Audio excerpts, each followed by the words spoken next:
श्री सिद्धांत सरस्वती विजयते गौरीय गोष्ठीपति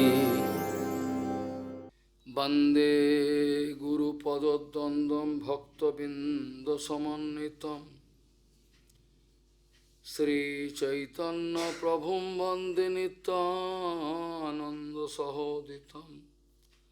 श्रीनन्दनन्दनं वन्दे राधिका चरणोदयं गोपीजनसमायुक्तं बिन्दावनं मनोहरम् वाञ्छाकल्पतरुवस्य कृपासिन्धुभवच पतितानं पावनेभ्यो वैष्णवेभ्यो नमो नमः मूकं करोति वाचालं पङ्गुं लङ्घयतिगिरिं यत्कृपातमहं वन्दे परमानन्दमाधवं बिन्दावै तुलसीदेव वै पिया वै केशवस्य च कृष्णभक्तिपदे देवी सत्त्ववत्त्वयि नमो नमः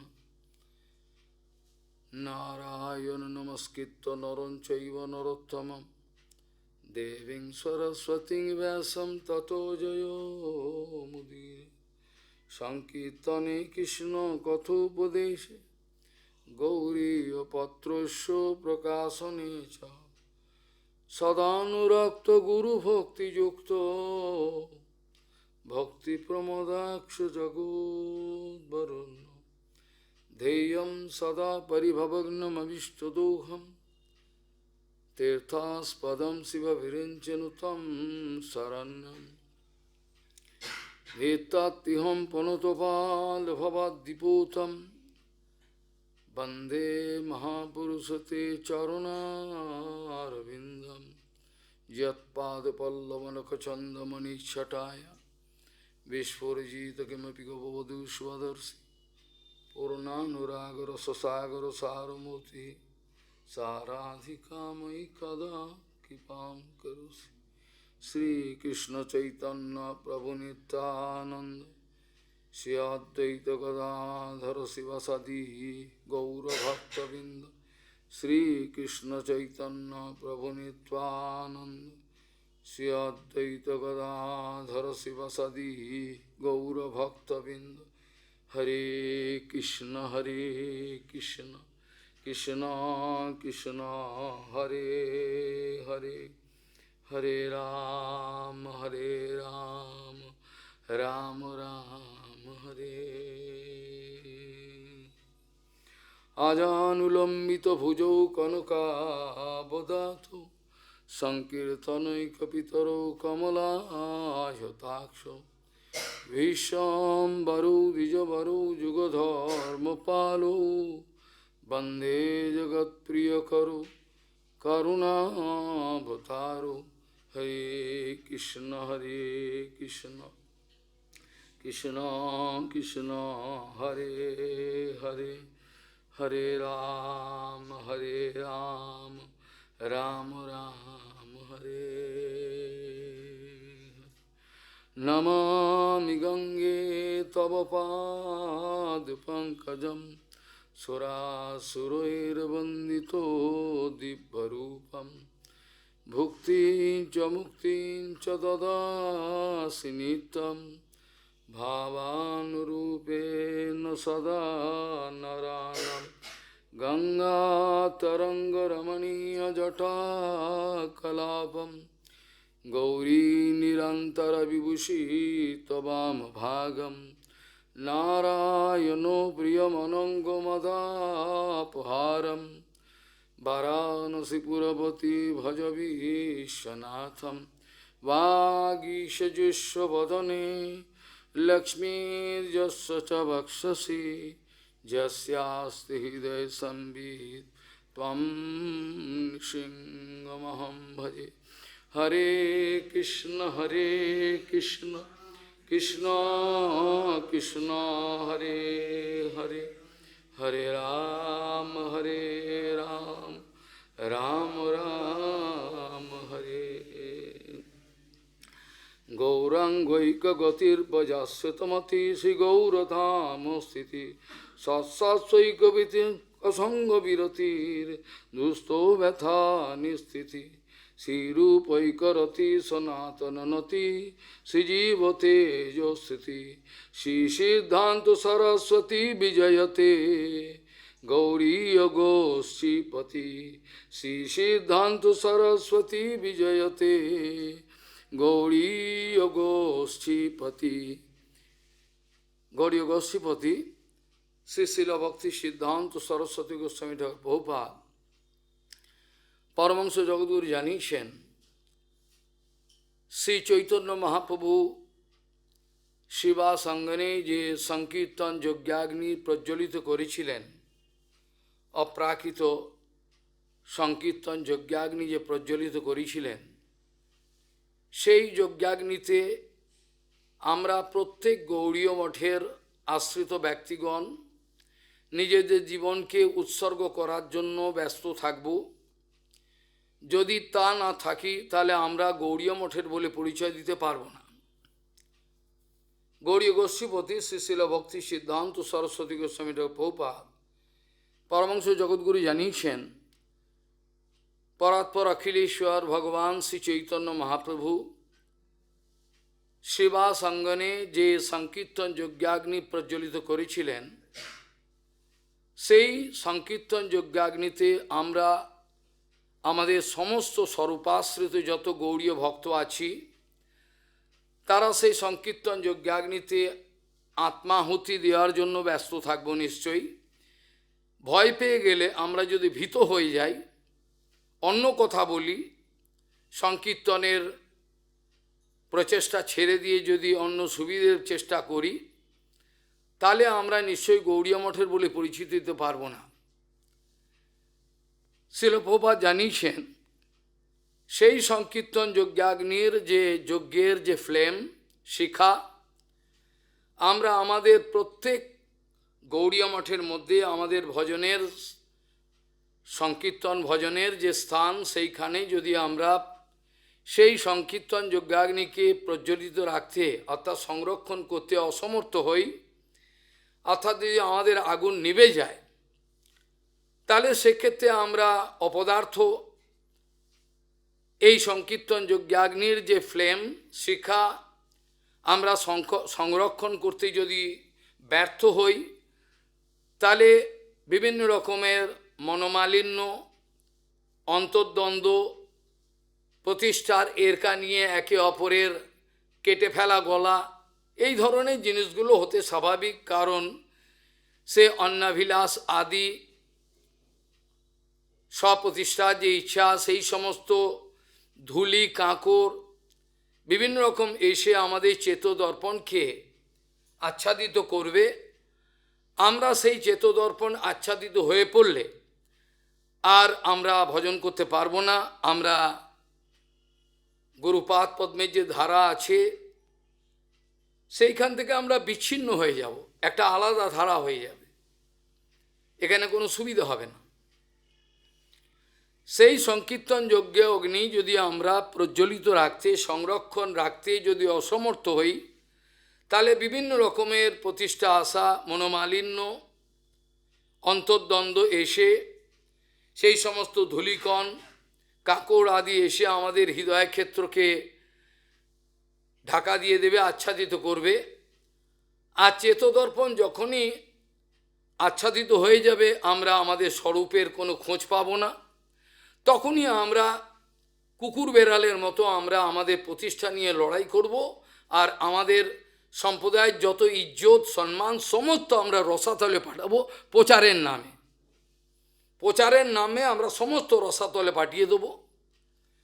শ্রীল প্রভুপাদ বলেছেন, নিত্যানন্দ প্রভু এই গদ্রুমেতেই যে নাম সংকীর্তন যজ্ঞ করেছিলেন, যেখানে নামের হাট করেছিলেন, সেটা নিত্য বিরাজিত আমরা জানি। তথাপি ভক্তিবিনোদ ঠাকুর নিজে এই নামের হাট, যদিও এটা নিত্য বিরাজিত, তিনি আবিষ্কার করে আমাদেরকে দেখিয়েছেন এই নামের হাট। এই নামের হাটেতে ভক্তিবিনোদ ঠাকুর নিজেকে নাম অর্থে ঝাড়ুদার রূপে পরিচয় দিয়েছিলেন। বড় অদ্ভুত ব্যাপার। ঝাড়ুদারের কাজ হলো হাটের মধ্যে যত জঞ্জাল উপস্থিত হবে, কাম ক্রোধ প্রতিষ্ঠার ইচ্ছা, এই সমস্তগুলোকে থেকে ঝেঁটিয়ে তাড়াবেন। এই জন্য ছিল সচ্চিদানন্দ ভক্তিবিনোদ ঠাকুর পরিচয় দিয়েছেন যে নিজেকে এই নামহট্টের ঝাড়ুদার রূপে। শিল প্রভুপাদ জানিয়েছেন নামহট্টের এই ঝাড়ুদার রূপে যে ভক্তিবিনোদ ঠাকুর পরিচয় দিয়েছিলেন, তিনি যে সম্মানজনী ব্যবহার করেছিলেন অর্থাৎ ঝাঁটা, আমরা প্রত্যেকেই স্বরূপাশ্রিত গৌড়ীয় ভক্ত, সেই ঝাঁটার এক একটা শলা হতে পারলে কৃতার্থ মনে করি। আমরা সেই সমস্ত জঞ্জালকে এই নামের হাটে তো ঢুকতে দেবো না, এটা আমাদের প্রতিজ্ঞা। আমাদের প্রতিজ্ঞা, আমরা নামের হাটে এই জঞ্জাল ঢুকতে দেবো না। চরিত্রহীন ব্যক্তি, নোংরা অপদার্থ, এগুলোকে আমরা ঢুকতে দেবো না, আমাদের এটা প্রতিজ্ঞা। যারা এগুলোকে ঢুকিয়ে দিয়ে সম্পূর্ণ আমাদের গুরুবর্গের যে আদর্শকে সর্বাঙ্গী রূপে ধ্বংস করতে চাইছেন, তারা আজ না হলেও কালকে তারা নিশ্চিহ্ন হয়ে যাবেন, তারা থাকবেন না। গুরুবর্গকে সন্তুষ্ট করতে গেলে আমাদের ইচ্ছা অনুযায়ী যা খুশি আমরা করব সেটা হবে না। এটাকে বলা হয় অটো সাজেস্টিভ মেথড। পরম পূজ্য কেশব গোস্বামী বলছেন, অনেকে মনে করলেন গুরুদেব অভাবগ্রস্ত, তার টাকা পয়সা নেই, একটু কিছু টাকা জোগাড় করে দিলে উনি খুব খুশি হয়ে যাবেন, একটু বড় করে কাজ দেখিয়ে দেবো, কিছু গতরে খেটে দেবো, হয়ে যাবে। কিন্তু এভাবে গুরু বৈষ্ণবকে সন্তুষ্ট করা যায় না। গুরু বৈষ্ণবকে সন্তুষ্ট করতে গেলে তাদের হৃদয়ের অন্তঃকরণে কি আছে এটা অনুসন্ধান করা দরকার। যারা ওপরে ওপরে গুরুপাদপদের সঙ্গ করেছেন অন্য অন্য ইচ্ছা আশা নিয়ে, তাদের কোনো সুবিধা হবে না, তারা বুঝতে পারছেন। যতক্ষণ পর্যন্ত আমরা আমাদের সদ্গুরু পাদপদ্ম গৌড়িয়া মঠের ধারায় যদি কোনো সদ্গুরু থাকেন, তাদের অন্তঃকরণের সঙ্গে আমার গুরুপাদপদ্মের সঙ্গে যদি আমি নিজেকে সম্পূর্ণরূপে সামঞ্জস্য বিধান করতে না পারি, মিলিয়ে নিতে না পারি, ততক্ষণ পর্যন্ত আমার বাস্তবিক সেবা হবে না। আমি মনে করতে পারি গুরুপাদপদ বেশি করে টাকা জোগাড় করে দেবো, টাকা হলেই হয়ে গেল, উনি তো অভাবী, ওনার তো টাকা পয়সা নেই, উনি স্কিঞ্চন, কিছু করে দিলেই হয়ে যাবে। বা ওনার একটু বাইরের দিকে একটু জয়কার করে দিলাম, ভেতরে আমার প্রতিষ্ঠার ব্যাপারটা রেখে দিলাম, ওটা কোনো অসুবিধে নেই, ওটা আমি গোপনে রাখবো। এই ধরনের করলে পরে, অর্থাৎ প্রভুপাদ বলছেন যে গুরুসভার দ্বারা আমি মাসুল আদায় করতে চাই, যে গুরুসেবার দ্বারা আমি মাসুল আদায় করে নেব, বা অনেকে আছেন দীর্ঘদিন যাবৎ আমি গুরুদেবের সেবা করলাম, এবার একটু রিটায়ারমেন্ট করা যাক, এবার আমি পেনশন নেব, অনেক দিন তো করলাম, এত পরিশ্রম করলাম গুরু সেবা, এবার একটু রিটায়ারমেন্ট করি, একটু পেনশন নিয়ে আর আমি একটু নিশ্চিন্তে থাকি। কিন্তু এরা জানে না, যেখানে গুরু সেবার প্রসঙ্গ, যেখানে অপ্রাকৃত সেবার প্রসঙ্গ, সেখানে কোনো রিটায়ারমেন্টের ব্যাপার নেই, পেনশন ভোগ করার কোনো বিষয় নেই, সেখানে মাসুল নেওয়ার কোনো বিষয় থাকে না। সেখানে যদি মাসুল নেওয়ার ব্যবস্থা করি, আমি প্রতিষ্ঠান নেওয়ার ব্যবস্থা করি, তাহলে সেখানে আমি বেশ্যা খাতায় নাম লেখাবো, সেক্ষেত্রে আমার নাম বেশ্যার খাতায় চলে যাবে। গৌরাঙ্গ মহাপ্রভু জানিয়েছেন। এই অবস্থায়, এমতো অবস্থায় শ্রী ভক্তি সিদ্ধান্ত সরস্বতী গোস্বামী ঠাকুর প্রভুপাদের অন্তঃকরণের খোঁজ নেওয়া আমার তো মনে হয় দুরূহ বিষয়। এটা কেউ বর্তমান যুগে যেরকম আছেন যে ব্যবস্থা, এতে তারা জানতে পারবেন, বরঞ্চ তারা যেন ভক্তি সিদ্ধান্ত সরস্বতী গোস্বামী ঠাকুর প্রভুপাদকে না জানতে পারে, তার সিদ্ধান্ত বিচার আদর্শ কোনো কিছু উপলব্ধি করতে না পারেন, সেরকম একটা ব্যবস্থা করলে আমার সুবিধা হবে। আমি এমন একটা ব্যবস্থা করব যে আমি বাইরে প্রভুপাদকে জয় দেব, কিন্তু তার গ্রন্থ, তার বিচার বৈশিষ্ট্য আদর্শ কোনো কিছু আমি এখনকার আমার যে প্রজন্ম যারা আমার ধারায় তাদেরকে জানতে দেবো না। তাদেরকে জানতে দিলে আমার অসুবিধা হবে। আমি যদি জানতে দিয়ে এগুলো, তাহলে আমার দোষ ধরে ফেলবে, দেখবে এ তো এই সব করছে, এ কী ব্যাপার, ইনি নিজে প্রপাত করছে না, নিজে এইসব চরিত্র তার অভাব স্বভাব, তাহলে কি করে হবে?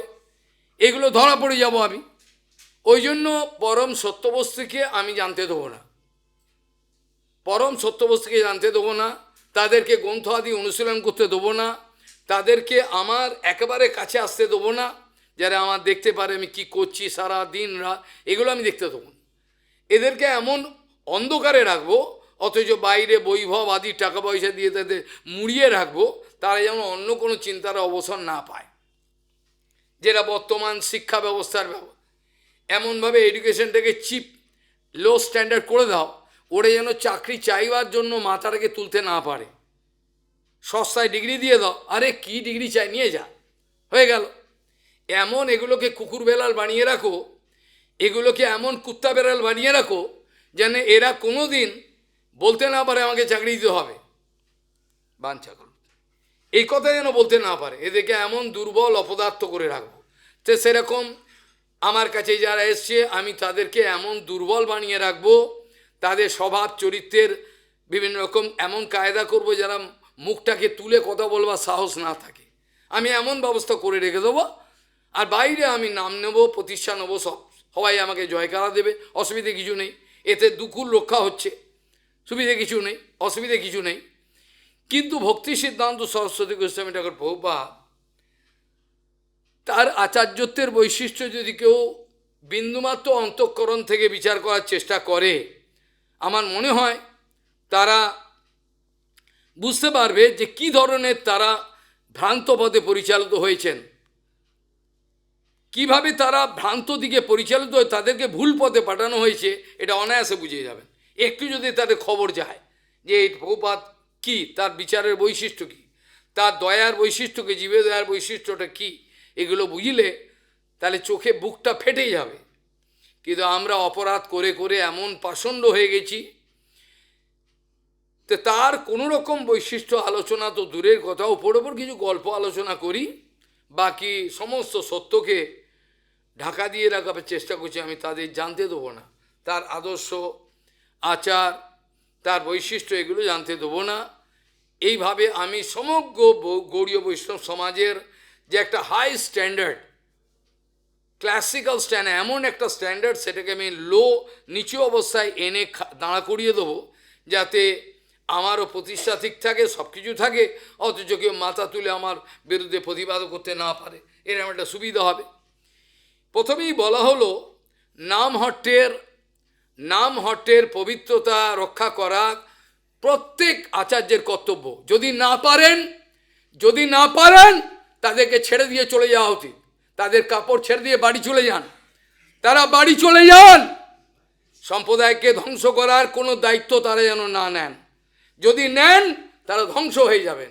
দায়িত্বহীন ভাষায় আমি বলে রাখছি, কোনো রকমভাবে সম্প্রদায়ের সংরক্ষণের বিপরীত ব্যবস্থা যেটা প্রভুপাদ জানিয়েছেন, যে ভগবান যদি আমার হৃদয়ে অনেক দুর্বলতা থাকুক, আমি অনেক অপদার্থ হতে পারে, আমার অনেক দোষ আছে, আমার অনেক অনর্থ আছে, কিন্তু কোনোদিন যেন আমার হৃদয়তে রূপ রঘুনাথ গুরুবর্গের আচার আদর্শের বিরুদ্ধে অভিযান করবার মতো, তাদের বিরুদ্ধে অভিযান করবার মতো যেন আমার হৃদয় যেন আমার এই চেষ্টা না আসে, তাহলে আমি তো অনন্তকালের জন্য নরকে চলে যাব।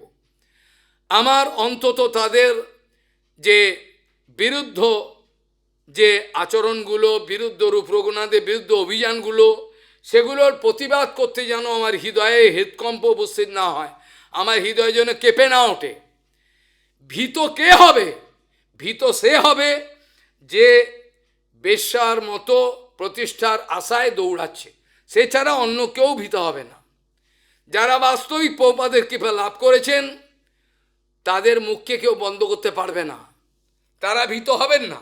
ভীত তখন হয় যখন আমার লাভ, পূজা প্রতিষ্ঠা, আপনার থেকে কিছু আমার কিছু আশাকাঙ্ক্ষা আছে, আপনারা কিছু দেবেন, এরম আশা রেখে বসেছি, তখন আমার হৃদয়েতে ভয়ের সঞ্চার হবে, তা নাহলে ভয় আসার কোনো কথা নেই, আসতে পারে না। সেইভাবে বলছেন নামের হাট্টকে পরিষ্কার রাখা, অর্থাৎ নামের হট্ট বলতে আপনারা যদি মনে করেন গদ্রুমের ওই সীমিত জায়গাটুকু, ওই গদ্রুমের সীমিত কত ফুট বা কত ফুট জায়গাকে ভক্তিমেরা কি এইটি হচ্ছে নাম হট্ট, এটা তা নয়। নামহট্ট ব্যাপক বিভু বস্তু, সেই নামহট্টকে ওই নামহট্টের থেকে যদি প্রভুপাদ অন্য জায়গায় নিয়ে যান, নামহট্টকে নিয়ে যান, তাহলেও সেই নামহট্ট সেখানে পড়ে থাকে। গদ্যুমে সানন্দ সুগতকুঞ্জের কাছে যে নামহট্ট, যে সুরভিকুঞ্জ আদি এই জায়গায় যে নামহট্ট করেছিলেন, সেই নামহট্ট থেকে যদি আমাদের কোনো গুরুবর্গ নাম সংকীর্তনের হট্টকে নিয়ে যান, তাহলেও ওই নামহট্ট অবিকৃত থাকে। এই কথাটা বোঝে না। অর্থাৎ যেখানেই গৌরাঙ্গ মহাপ্রভু সেই সংকীর্তনযোগ্য, সেই, আমি কোনো ভেজালের কথা বলছি না। যারা এইসব কথা শুনে অভ্যস্ত নয় তাদের মাথায় বাজ ভেঙে পড়বে। আমি কোনো ভেজালের কথা বলছি না, আমি বলতে চাইছি ঠিক যে সংকীর্তন, নাম সংকীর্তন গৌরাঙ্গ মহাপ্রভু বলতে চেয়েছিলেন, যে সংকীর্তনের ধারা ভক্তিবিনোদ ঠাকুর চালিয়েছেন, যেই সংকীর্তনের ধারা আমাদের প্রভুপাদ ভক্তি সিদ্ধান্ত সরস্বতী গোস্বামী প্রভুপাদ চালিয়েছেন, সেই সংকীর্তনের ধারাকে আমরা এই নামের হাট থেকে অন্য জায়গায় নিয়ে যেতে পারি। সেখানেও নামের হাট উপস্থিত হবেন কৃপা করে, সেখানে আমাদের আবির্ভাব হবেন নামের হট্ট। এইভাবে প্রভুপাদের আদর্শ বলতে গিয়ে প্রভুপাদ বলছেন, যে বা যারা গৌড়ীয় মঠের আশ্রিত বলে দাবি করছেন, যে বা যারা দিব্য জ্ঞান গৌড়ীয় মঠে যে পাওয়া যায়, এখন এই দিব্য জ্ঞানের অপব্যবহার মানুষে যারা গৌড়ীয় মঠের দীক্ষিত পরিচয় দেওয়ার চেষ্টা করছেন, কিন্তু গৌড়ীয় মঠের কোনো গন্ধও তারা পাননি, তারা গৌড়ী মঠ দেখেনি। আমি বলে দিলাম ওরা গৌড়ী মঠ দেখেনি। যদি গৌড়ী মঠ দেখত তা তাদের মাথাটা ঘুরে যেত। তাদের গৌড়ী মঠ দেখানো হয়নি। তাদের গৌড়ী মঠকে বামন গোসাইয়ের মাঝে ঠাকুরমা ঝুলে একটা ধামা চাপা দিয়ে রাখা বেড়ালকে। তারা নামের হট্ট তো দূরের কথা, গৌড়ী মঠের কোনো স্বরূপও দেখেনি, কিছুই দেখেনি। তারা কানে কিছু ফু নিয়ে নিয়েছে, কানে কিছু ফু, এটি তারা মনে করে দীক্ষা হয়ে গেছে। প্রভুপাদ বলছেন, যে বা যারা গৌড়ী মঠে যে অপ্রাকৃত জ্ঞান পাওয়া যায়, সেই দিব্য জ্ঞানের অপব্যবহার করবার মানুষে যারা গৌড়ী মঠের দীক্ষিত পরিচয় দেওয়ার চেষ্টা করছেন, তাদের সঙ্গে জেনে রাখবেন গৌড়ী মঠের কোনো সম্বন্ধ নাই। গৌড়ী মঠ তারা দেখেনি, তারা গৌড়ী মঠ দেখেনি, গৌড়ী মঠ জানে না কি বস্তু।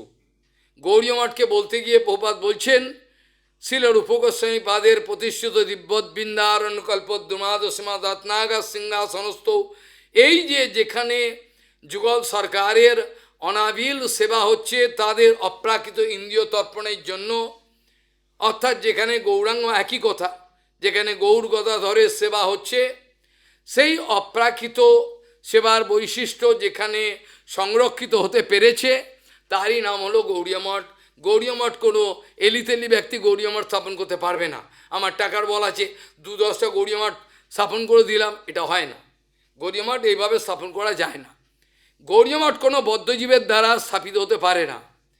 গৌড়ীয় মঠ স্থাপিত হয় কোনো মহাপুরুষের দ্বারা, যিনি গৌরাঙ্গের নিজজন, তার করুণাতে, তার সেবার ভালোবাসাতে, তার সেবার বৈশিষ্ট্যে মুগ্ধ হয়ে গৌরাঙ্গ সেই গৌড়ীয় মঠকে সেখানে প্রকট করতে পারেন। কিন্তু এটা সবাই পারে না, সবার পক্ষে সম্ভব না। এই মহাপুরুষের কথা বলতে গিয়ে বছরের পর বছর যদি আমরা আলোচনা করি, আমাদের লজ্জা হবে, আমরা কিছু শেষ করতে পারবো না। তিনি তার জীবনে কোনোদিন কোনো সহজিয়াগণের সঙ্গে, কাউর সঙ্গে, তথাকথিত ভক্তগণের সঙ্গে কোনো সমন্বয় বিধান করার চেষ্টা করেন নাই। কিন্তু বর্তমানের আচার্যগণ এই প্রভুপাদের থেকে অনেক ওপরে চলে গেছেন। প্রভুপাদ অনেক নিচে, প্রভুপাদ নিন্দনীয় অবস্থায় রয়েছেন। তিনি কারোর সঙ্গে অ্যাডজাস্ট করতে পারেন না, ওরা অ্যাডজাস্ট করতে পারেন। এই অবস্থায় প্রভুপাদের সমগ্র লীলাতে কোনোদিন দেখা যায়নি তিনি কোনো সহজিয়ার সঙ্গে, কোনো তথাকথিত ব্যক্তিগণের সঙ্গে আতাত করেছেন, হাত মিলিয়েছেন। এইসব কোয়ালিশন সরকার পলিটিক্যাল পার্টিরা করে, এর সঙ্গে হাত মিলিল, তুমিও না আমিও না, হয়ে গেল, কোনো অসুবিধা কি? লোকে মরুক না, লোকে মরলে কী যা আসে, আমাদের কি হবে? লোকে মরলে আমাদের কী যা আসে? লোকে মরুক না, তারা না জানতে পারে, আমাদের কিছু যা আসে না। আমরা তো ঠিক থাকলাম। প্রভুপাদ বলছেন সেই এতে যে আমরা এগুলো অনেক, কে দেখে রক্ত জল করে এক এক বিন্দু, দিনের পর দিন, ঘন্টার পর সময়ের পর, কিন্তু কে গ্রহণ করে? কেউ লোক। প্রভুপাদ বলছেন যে বা যারা এই বাস্তব, যারা সাধু, যারা চাইছেন জগতের মঙ্গল হোক, সেই সব সাধুগণ যখন চোখে আঙুল দিয়ে দেখিয়ে দিচ্ছেন তোমাকে ধোকা দিচ্ছে, তোমাকে ধোকা দিচ্ছে, তোমাকে ধোকা দিচ্ছে, তুমি বুঝতে পারছো না, তুমি ইডিয়েট, যখন এইভাবে চোখে আঙুল দিয়ে দেখাচ্ছে, তখন ওই দল কি করছেন? সব একদল মিলে বলছেন ইনি হচ্ছে ধোকাবাজ। প্রভুপাদ বলছেন তখন কি করেন? এই বাস্তব সাধু যিনি জগতের মঙ্গল, তাও যে ইনি ধোকাবাজ, আমরা ধোকাবাজ, ওই দেখুন ওরা ধোকাবাজ, তো একা রয়েছে, ওই ধোকা, মেজরিটি মাস্ট বি গ্র্যান্টেড, তা আমাদের বল আলাদা। এইভাবে প্রভুপাদ বলছেন এরা ধোকা দিয়ে জগৎকে নিজের পালিয়ে যাওয়ার একটা রাস্তা করে নিচ্ছেন। যারা অর্থকড়ি সংগ্রহ করে নিজের লাভ পূজা প্রতিষ্ঠার কাজে লাগাতে চাইছেন, তাদের কথা বলতে গিয়ে বলছেন প্রভুপাদ যে সেই সব পাষণ্ডগুলোর মুখদর্শন যেন আমার সমগ্র জীবন না হয়, ভগবান করুন এদের মুখদর্শন যেন বাকি যে কটা জীবন আমি বেঁচে থাকবো, যে কদিন, তাদের মুখদর্শন না হয়। শুধু রঘুনাথ দাস গোসাই লিখে রেখেছেন সেই জন্য আমরা সম্মান দেবো, কীর্তনটা করব, তা নয়। এটা সমগ্র আমার হৃদয়তে প্রতিষ্ঠিত হওয়া দরকার। আমি খালি রঘুনাথ দাস গোসাই লিখেছে অতএব আমি বক্তৃতা দেবো, তা হবে না। প্রতিষ্ঠা সাধিষ্ঠা সপচ রমণী, হৃদি নটে আমার হৃদয়ে নাচছে, প্রতিষ্ঠা সাধিত সপচ রমণী, এই বেশ্যা আমার হৃদয়ে নাচছে। যতক্ষণ প্রতিষ্ঠার ইচ্ছা থাকবে ততক্ষণ তার নাম বেশ্যার খাতাতে মহাপ্রভু বলেছেন লিখিত থাকবে, ততক্ষণ বেশ্যার মধ্যে থাকে গণি। এই অবস্থা থেকে আমাদের বেরোবা দরকার। আমাদের দুর্ভাগ্য, আমাদের বড়ই দুর্ভাগ্য যে আমরা এত বড় সুবর্ণ সুযোগ পেয়েও আমরা সেগুলো কিছু নিতে পারলাম না। আমাদের দুর্ভাগ্য যে এত সুবিধে পেয়েও, সুবর্ণ সুযোগ, আমি প্রতিজ্ঞা করে বলছি কেউ যদি গৌরাঙ্গের কাছে ফিরে যেতে চান তাহলে এই জন্মটাই হচ্ছে পারফেক্ট। কারণ আমাদের লাইনে ভক্তিবিনোদ ঠাকুর প্রভুপাদ রয়েছেন, সেই সুবাদে তিনি আমাদের ক্ষমা করে নেবেন কিছু দোষগুণ, কিন্তু নিষ্কপট হওয়া দরকার। এটা ভগবানের কিছু করার থাকবে না, নিষ্কপট ভাবটা আমার তরফ থেকে থাকা দরকার, বাকি যোগ্যতা বিচারে কিছু না, সেটা অন্য কথা। এইভাবে যদি কেউ ভগবৎ প্রাপ্তি, আমি জানি কেউ চায় না, এরকম কোনো ব্যক্তি নাই যিনি বাস্তবিক চান। যদি চান সে প্রতিজ্ঞা করে বলতে হবে, নৃসিংহ মন্দির চেয়ে শালগ্রাম চেয়ে তুমি ভগবান চাস, বল ভগবান চাস, আগে প্রতিজ্ঞা করে বল, তারপর অন্য কথা। বলতে পারবে না, হৃদয় কাঁপবে, কারণ ভগবৎ প্রাপ্তি এদের জীবনের উদ্দেশ্য নয়। এরা এতটাই সস্তা জিনিস আশা করে যেগুলো আমাদের হাসি লাগে। এরা এত সস্তা জিনিসগুলো চায় যেগুলো বাজারে পাওয়া যায়, অন্য জায়গায় গেলে পাওয়া যায়। এর জন্য সাধুগুরু বৈষ্ণবকে আসতে হয় না, অন্য জায়গায় পাওয়া যায়।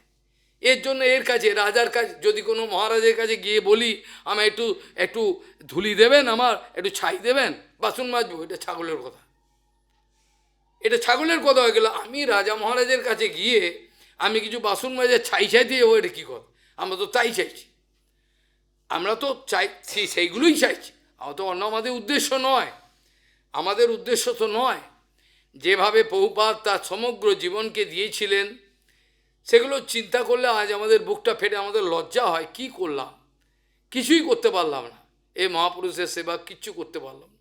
কি করলেন তিনি? দিন রাত 24 ঘন্টা কোনো বিশ্রাম দেননি। তার 63 বছরের 62 বছরের ফটো দেখলে মনে হয় তার বয়স হয়ে গিয়ে 95 বছর, এরকম অবস্থা করে দিই। না খাওয়া, না বিশ্রাম, না ঘুম, কিচ্ছু তিনি দেননি যে জীবনে। শেষে দুঃখ করে বলেছিলেন, আফসোস করে, এরা এদের নিজের জীবনের কপালগুলো পোড়ালো, এদের কপাল পুড়ে ছাই হয়ে গেল। এরা কপাল পুড়িয়ে ছাই করলো, এদের কপাল পুড়ে গেছে, এটা আমি দেখছিলাম। হায় হায়, যেখানে সুবর্ণ সুযোগ, হাতের মুঠোয় গৌরাঙ্গ, হাতের মুঠোয় গৌরাঙ্গ, সেখানে আমি তাকে প্রেম কল্পতরু শ্রী গৌরাঙ্গ আমার, তাকে তুমি ফেলে দিলে, দিয়ে কি করলে সেই বেশ্যার মতো নোংরা জিনিসগুলোকে নিয়ে আসা হৃদয়ে প্রতিষ্ঠা করা। কি দুর্ভাগ্যের বিষয়! হায় হায় হায়! যে মহাপুরুষ তার জীবনে বিশ্রাম বলে কোনো কিছু আমরা গুরুপাদ পদ্ম পৌপাদ নাম বলার সঙ্গে সঙ্গে হাওয়া করে কাঁদতেন। খালি পৌপাদ বলবার সঙ্গে বুক ফেটে যেত, হাওয়া করে কাঁদতেন। দেখে অবাক হতাম, কে এই পৌপাদ, কি করেছেন তিনি, আমরা তো কিছুই জানতে পারলাম না, আমরা তো কিছুই তার শত্রুতা করছি। আমরা পৌপাদের প্রচার করছি না, আমরা পৌপাদের শত্রুতা করছি। 3 সত্য করে বললাম তুলসী ছুঁয়ে, আমরা পৌপাদের সেবা করছি না, আমরা পৌপাদের বিরুদ্ধে অভিযান করছি। আমরা পৌপাদের বিরুদ্ধে অভিযান করছি। যারা পৌপাদের বিরুদ্ধে, তাদের একটা কথাও পরমপূজ্য কেশব গোস্বামী শুনতে চাননি। কে আমার ভাই, কে আমার ভাই, কে ভাই, কে যা দূর হ, শুনতে চাননি। আর সেই বংশে আমরা কুলাঙ্গার জন্ম হয়েছি, সেই বংশে কুলাঙ্গার জন্ম হয়েছি, যেখানে ছিল রঘুনাথ দাস গোসাই খালি দোনাটাকে বড় দোনা এনেছিল, মাটা খাওয়াবে 3 দিন পর খায়। সেই দোনা কোথা থেকে এনেছ? বলে সখীস্থলী। দূর হয় এখান থেকে, বলে সব ফেলে দিলেন টান মেরে। সখীস্থলী থেকে এনেছিস তুই? হ্যাঁ, যেখানে আমার দয়াময়ীকে যে দিনরাত কাঁদায়, তার জায়গা থেকে তুই দূর হয় এখান থেকে, বলে দূর করে দিলেন। এটাকে বলে সম্প্রদায় নিষ্ঠা, এটাকে বলে গুরু নিষ্ঠা। ভাই সহজিয়া, আমি জানি তুমি গৌড়ীয় মঠে ঢুকে পড়েছ ছদ্মনাম নিয়ে, আমি জানি বড় পোস্টে বসেছ, কিন্তু তুমি বুঝতে পারছো না তুমি কি করছো ভাইয়া, বুঝতে পারছো না। তুমি নিজের কত বড় সর্বনাশ করছো, আর এদের কত বড় তুমি বুঝতে পারছো না। তোমার এখনো কাণ্ডজ্ঞান হলো না, হলে তুমি এটা করতে না। যেখানে গুরু নিষ্ঠার প্রশ্ন, যেখানে সম্প্রদায় নিষ্ঠার প্রশ্ন, যেখানে সিদ্ধান্ত নিষ্ঠার প্রশ্ন, সেখানে ব্যক্তি সিদ্ধান্ত সরস্বতী গোস্বামী ঠাকুর প্রভুপাদ থাকেন। যেখানে এসবের প্রসঙ্গ নাই, সে বেশ্যার বাড়িতে, সেখানে অন্য লোক থাকবে, তারা সেখানে আমাদের কোনো দরকার নেই। সেই জন্য প্রভুপাদ বলছেন তাদের সঙ্গে আমাদের গৌড়ীয় মঠের কোনো সম্বন্ধ নাই, আমরা তাদের সঙ্গে কোনো সম্বন্ধ নেই, আমরা রাখতেও চাই না, আমরা তাদের সঙ্গে যোগাযোগ রাখতে চাই না। তারা যেখানে খুশি যাক। ভক্তিবিনোদ ঠাকুর পরিষ্কার বলেছেন, পন্থা কখনো 10 রকম হয় না। মহাজন যেন গত স্বপন্থা, স মানে সিঙ্গুলার নাম্বার, স্বপন্থা। এই কথা বলার সঙ্গে তো বুঝে পন্থা একটাই। হ্যাঁ, ওটার পন্থা থেকে কিছু স্পেশালিটি আসতে পারে, পন্থা একটাই ভাগবত ধর্ম, সেখানে কোনো নতুন নতুন নিয়ম আবিষ্কার করলে হবে না। ভক্তিবিনোদ ঠাকুর বলছেন উপদেশামৃতর কমেন্ট্রিতে, যে বা যারা নতুন পন্থা আবিষ্কার করার চেষ্টা করে, নতুন ঢঙে প্রচার, নতুন ঢঙেতে প্রচার, সেই সব প্রচার গুরুবর্গ করেন নাই এভাবে। সেই সব যারা করছেন, ভক্তিবিনোদ ঠাকুর বলছেন নিশ্চিত জেনে রাখবেন তাদের প্রতিষ্ঠা দরকার। তারা লাভ পূজা প্রতিষ্ঠার জন্যই এটা করছেন, নালে গুরুবর্গের সম্মান দিতেন, গুরুবর্গে যা বলেছিলেন সেটি বলতেন, নিজের কোনো আলাদা মন গড়া কোনো ব্যবস্থা করতে পারতেন না। এটা করার অর্থ হলো তারা প্রচুর পরিমাণে লাভ পূজা প্রতিষ্ঠা চাইছেন। তবে জেনে রাখবেন, ভক্তিবিনোদ ঠাকুর বলছেন যে যারা এইভাবে নতুন পন্থা আবিষ্কার করছেন, নতুন রাস্তা, সেই নতুন রাস্তা এবং যিনি আবিষ্কার করলেন এবং যারা তার ফলোয়ার আছেন, তারা প্রত্যেকেই অনন্তকালের জন্য নরকে যাবে বলা আছে। ভক্তিবিনোদ ঠাকুর বলছে উপদেশামৃত কমেন্ট্রি, তাদের প্রত্যেকেই বলে এটা হাওয়াইবাজির মতো, সঙ্গ করে উঠল, প্রতিষ্ঠা হয়ে গেল, বিরাট মালা ফালা দুম করে পড়ে গেল, চোখে দেখা যায় না, পড়ে গেছে। যে এটা গৌরাঙ্গ দেখতে পায়, নিত্যানন্দ দেখতে পায়, আর যাদের চোখ আছে সেসব মহা তেজিয়ান সাধু ওরা দেখতে পায়, তাদের চোখ আছে, দূর দূর দেখতে পায় কার কোথায় কীভাবে পতন হয়েছে। এইভাবে ভক্তিবিনোদ ঠাকুর বলছেন ওরা নিশ্চিহ্ন হয়ে যাবে। ওদের নতুন পন্থা, যিনি নতুন পন্থা আবিষ্কার করেছেন, যারা তার পেছনে যাচ্ছেন, প্রত্যেকেই এরা সব নিশ্চিহ্ন হয়ে যাবেন। এরা বেশি দিন থাকবেন না, এই 10 বছর, 5, 10, 20 ম্যাক্সিমাম। তারপরেই বুঝতে পারবেন, কোনো ব্যক্তিকে গৌরাঙ্গ পাঠিয়ে দেবেন, তিনি যখন তখন ভক্তিবিনোদ ধারা প্রভুপাদের কথা বলতে আরম্ভ করবেন, তারপরে তাই তো, এ তো আমার এইসব শুনেছি, এই তো ঠিক বলছেন, তখনই আস্তে আস্তে সব ওলটপালট হয়ে যাবে। তখন সেই গুরুকে উল্টে গণেশ উল্টে যাবে, গুরু গণেশ উল্টে যাবে, যা ব্যবসায় গণেশ উল্টে যায়। আরে আপনি মনে করছেন হাসির কথা?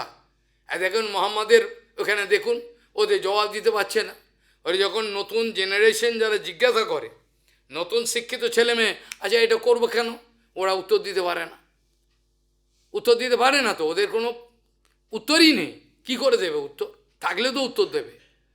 তাই জন্য প্রথম যে দীক্ষা নিয়ে তার সমস্ত বিল্ডিং ভেঙে গুঁড়িয়ে দিয়ে সেখানে 7 স্টার হোটেল হয়ে গেছে, ওর নাম চিহ্ন মিটিয়ে দিয়েছে, ও রাখবেই না, নাম চিহ্ন পর্যন্ত রাখবে না, উড়িয়ে দিয়েছে, তো রেখে লাভ নেই কিছু। এইভাবে যারা ভক্তিবিনোদ ধারায় প্রতিষ্ঠিত তাদের শত্রুতা করে, দলবাজি করে কোনোরকমভাবে তাদের ঠেকানো যাবে না। যারা ঠেকাতে আসবে তারা ধ্বংস হয়ে যাবে। প্রবাদ বলছেন পরম সত্যবস্তু, প্রবাদ বলছেন পরম সত্যবস্তু এতটা সস্তা নয়, পরম সত্যবস্তু এতটা সস্তা নয় যেটাকে আন্দোলনের দ্বারা, লোকবলের দ্বারা, আমরা গণ আন্দোলনের দ্বারা বা গলা টিপে উচ্চ চিৎকারের দ্বারা আমরা সেটাকে গলা টিপে মারব, এটা হয় না। পরম সত্যবস্তু এতটা দুর্বল নয়, পরম সত্যবস্তু এতটা সস্তা বস্তু নয়।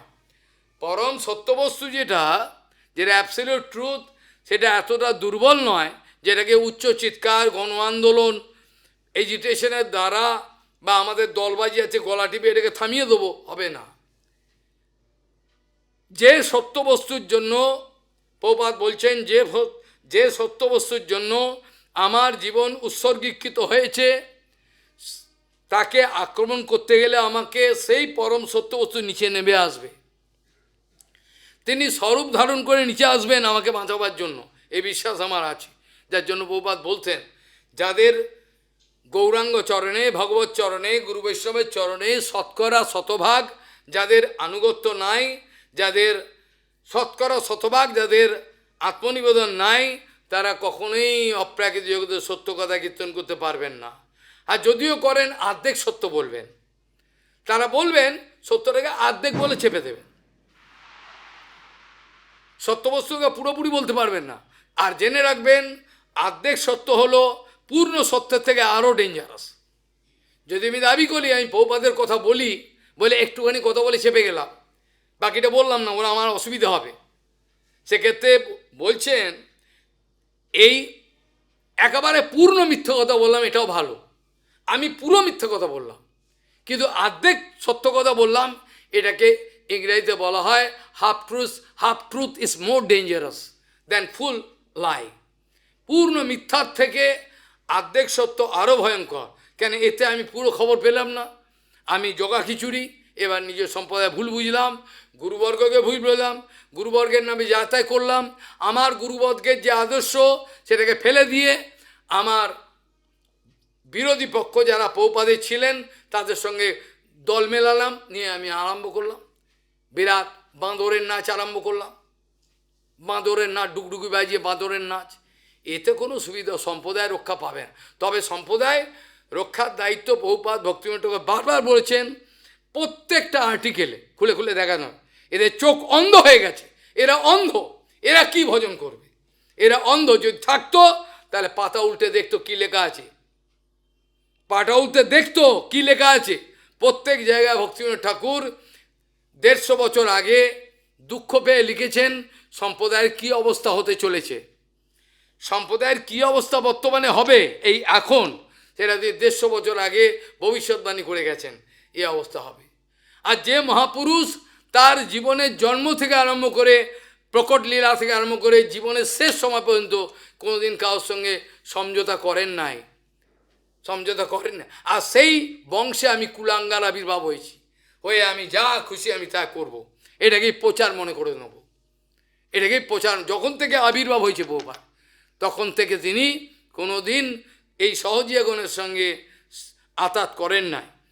আমবাগানে ভক্তিবিনোদ ঠাকুরের চরণের পাশে বসে বিমলাপ্রসাদ নাম জপ করছেন, হঠাৎ একদল লোক ঢুকে বলল, ঢোকার পরে ওদেরকে একটু দেখে সঙ্গে সঙ্গে মালা নিয়ে সঙ্গে সঙ্গে ঘরের বাইরে চলে গেলেন।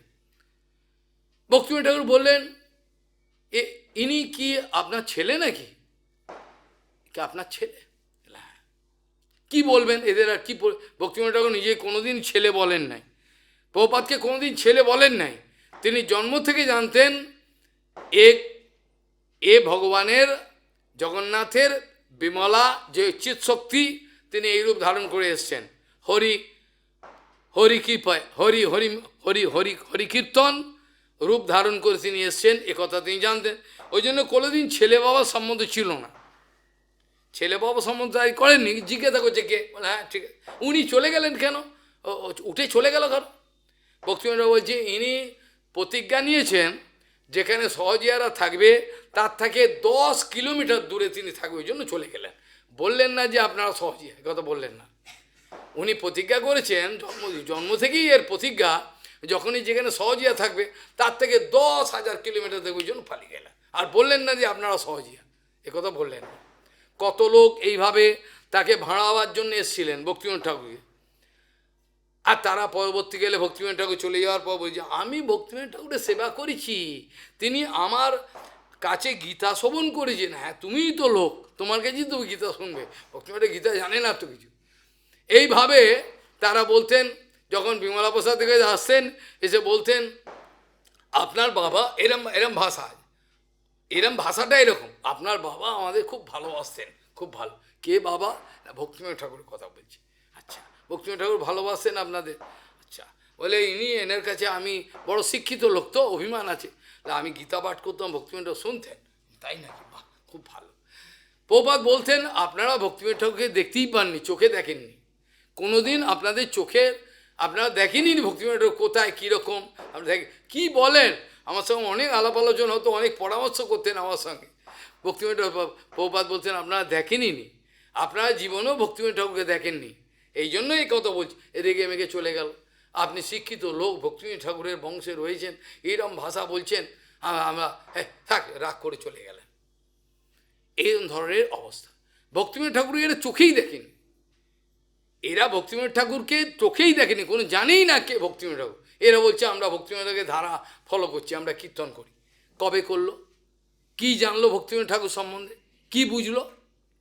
ওরা তো এই বুঝলো যে এরা প্রভুপাদকে অভিযোগ করছেন আপনি এত কড়া কেন, আপনি এত কড়া কেন। ভক্তিবিনোদ ঠাকুর দেখুন অনেক সুবিধে ছিল, ভক্তিবিনোদ ঠাকুর আমাদের এইসব কোনো বকাবকি করতেন না, এত কড়া কথা বললেন না। এই দেখুন ভক্তিবিনোদ ঠাকুর শান্তিপুর থেকে কীর্তনের দল আনতেন, হ্যাঁ সর্ষে তেল মাখা চুলেতে এরম চুল নাড়িয়ে কীর্তন করতেন, সুন্দর। আমি একবার জীবনে গেছিলাম, কোথায় আমাকে জোর করে নিয়ে গেছিল, কোথায়? দধিচিড়া উৎসবে। হ্যাঁ ওখানে গিয়ে আমি দেখে সহজিয়াদের সর্ষের তেল খেয়ে ল্যাটা মাছের ঝাল খেয়ে এরম নড়ছে ভক্তি, আমি দেখে জঙ্গায় ঝাঁপ দিয়ে শিখিয়ে পালিয়ে বাঁচলাম। এইরকম তাদের ভক্তি। সহজিয়া দল সব অত্যাচার, কেউ পান খাচ্ছে, বলি এখানে কেউ নিত্যানন্দ, এখান কি নিত্যানন্দ ওই এই জায়গাটাই ওরা দূষিত করছে, ওই জানিই না, দেখিনি জায়গাটা, দেখিনি দৈতিক যে উৎসব কোথায় হয়েছে জানিই না, ওইরকম করছে ওখানে। এইভাবে ভক্তিবিনোদ ঠাকুরের সম্বন্ধে বলছেন আপনি বড় কড়া, উনি এরম করতেন না। উনি তো আমাদের কীর্তনের পার্টি আনতেন, করতেন লীলা কীর্তন। প্রভুপাদ হাসছেন, বলছে দেখুন এখন ভক্তিবিনোদ ঠাকুর সবে গেলেন, আর তারপরেই আপনারা আমার বিরুদ্ধে অভিযোগ আরম্ভ করলেন আমি ভক্তিবিনোদ ঠাকুর এইসব করতেন, আমি করতে দিচ্ছি না। আপনারা ভক্তিবিনোদ ঠাকুর দেখেনি, জানেনই না। ওই সহজিয়াগুলো কীর্তন করতেন আর ঠাকুর বসে নামের রাজ্যে চলে যেতেন। ওরা মনে করতো ভক্তিবিনোদ ঠাকুর ওদের ওই কীর্তনের নেশাতে পড়ে রয়েছে, ও জানতেন না। আর বাইরের লোক আসতো কীর্তনের নাম করে, আর ভক্তিবিনোদ ঠাকুরকে ভক্তিবিনোদ ঠাকুর দর্শন দিতেন তাদের, এইভাবে তাদের উদ্ধার করতেন গিয়ে। এরা জানে না, এরা জানেই না, এরা দেখেইনি যে কিভাবে তিনি ঠাকুর সমগ্র জীবন কি সিদ্ধান্ত উনি কড়া কথা বলতেন না, এই একটাই খালি, বাইরে কড়া কথা বলতেন না, কিন্তু তার লেখাগুলো দেখলে তিনি যে কত কড়া কথা বলতেন, কত কড়া কথাগুলো লেখা আছে বার করো, আমি দেখিয়ে দেবো। যেটা প্রভুপাদও ও ধরনের বলছে, যেখানে বলছেন কোনো এক সহজিয়া নাম করা, বলছেন আপনাদের এত কড়াকড়ির দরকার কি, আরে যারা ঢুকবে ঢুকিয়ে দিন না গৌরী মঠে, হ্যাঁ ঢুকুন না, তারপর যারা পারবে না চলে যাবে। ভক্তিবিনোদ যে অত সোজা নয়, অত সোজা নয়। আমরা গৌরাঙ্গ মহাপ্রভুর প্রেম ধর্মকে কলুষিত করতে দিতে পারবো না। তিনি আফসোস করে লিখেছেন এই লেখার মধ্যে যে বর্তমান এই যুগেতে, তখন বলছে, তা এখন আমরা কি বলব, গৌরাঙ্গ মহাপ্রভুর এই বিমল প্রেম ধর্ম কতদূর কলুষিত হলো, হে মহোদয়গণ, হে মহোদয়গণ, কতদূর কলুষিত হলো এই গৌরাঙ্গ মহাপ্রভুর প্রেম ধর্ম, এ বলা যায় না, লজ্জার বিষয়, আমরা বলতে পারি না, লজ্জার বিষয়, আমরা বলতে পারি না, কি বলবো। এখানে ভক্তিবিনোদ ঠাকুর বলছেন অত সোজা নয়, আমরা গৌড়ীয় মঠে জায়গাটাকে ঢুকিয়ে দেবো কোনো পরীক্ষা না করে, তারপর গরু ছাগল ঢুকে এবার অত্যাচার আরম্ভ করবে, আমার ভালো হবে, এরকম ধরনের বিষয়। ঠাকুর বলছেন দেখুন, দুষ্ট গরুর থেকে সুন্দর গোয়াল ভালো, আমরা গৌড়ীয় মঠে এইসব ঢোকাবো না, আমরা গৌড়ীয় ভজনে ঢুকিয়ে দিলাম, তারপর সহজিয়া অত্যাচার আরম্ভ করলো, এটা হয় না। সমগ্র জীবন কী ধরনের প্রতিবাদ করেছিলেন, প্রত্যেকটা আলোচনা আমাদের জীবনে করা উচিত, কিন্তু সময় কোথায়, আমাদের সমগ্র জীবনে এইসব আলোচনা করা দরকার, না করলে আমাদের জীবন বৃথা।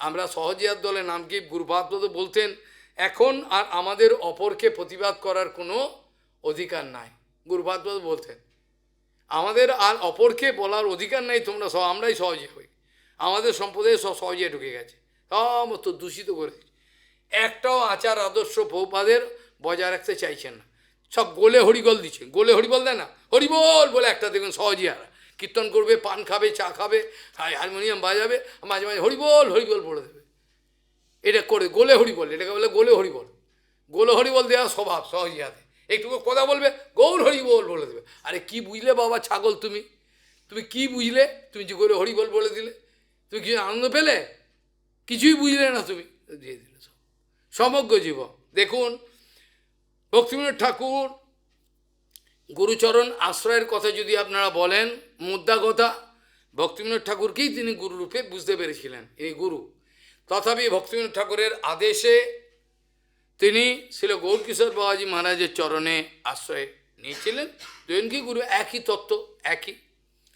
আর গৌরকিশোর বাবাজি মহারাজের চরণে যাওয়ার কথা বলতে গিয়ে প্রভুপাদ বলতেন যে তিনি 18 বার আমাকে প্রত্যাখ্যান করেছিলেন, 18 বার আমাকে ঠকিয়েছিলেন, আমাকে বঞ্চনা করেছিলেন, এই 18 বারের পরে 19 বারের পর তিনি আমাকে গ্রহণ করতে বাধ্য হয়েছিলেন। আমি যখন বলেছিলাম গঙ্গায় ঝাঁপ দেবো, আপনাকে দিতে হবে না, প্রথমে বলেছিলেন আপনারা যে ভজন করেন সেই বঞ্চক কৃষ্ণ, এই দলের তার গুণ আপনাদের মধ্যে এসছে, ওই জন্য আপনারা আমাকে বঞ্চনা করছেন, দীক্ষা চাই না, আমি গঙ্গায় ঝাঁপ দিচ্ছি বলে দৌড়া পেছন থেকে ডাকছেন এসো এসো।